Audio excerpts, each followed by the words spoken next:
بسم اللہ الرحمن الرحیم۔ السلام علیکم۔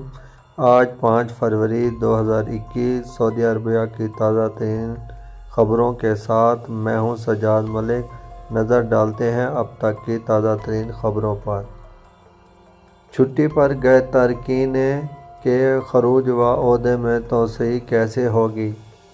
بدھ سے کورونا وبا کے پیش نظر دنیا کے 20 ملکوں پر سعودی عرب آنے کی عارضی پابندی کے بعد سے مملکت میں مقیم افراد اور چھٹی پر گئے تارکین سفری پابندی کے خاتمہ، خروج عودہ اور اقامے کی مدت کے حوالے سے استفسار کر رہے ہیں۔ سعودی عرب میں غیر ملکیوں کے لیے اقامہ اور رہائش قوانین واضح ہیں جن پر عمل کرنا سب کے لیے لازم ہے۔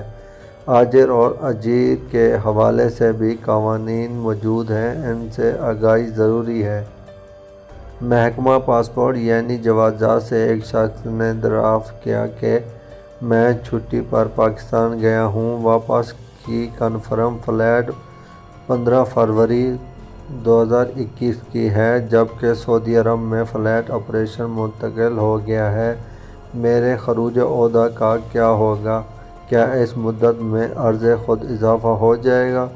محکمہ پاسپورٹ کی جانب سے اس بارے میں جواب میں کہا گیا ہے کہ جو افراد بیرون ملک گئے ہوئے ہیں، اس دوران اگر ان کے خروج عودہ کی مدت ختم ہو جائے تو ان میں اضافہ ممکن ہے۔ خروج عودہ کی مدت سے اضافے کے لیے غیر ملکی کارکن کے کفیل کو یہ اختیار ہے کہ وہ مقررہ مہینے کی فیس ادا کرنے کے بعد خروج عودے کی مطلوبہ مدت میں توسیع کرا سکتا ہے۔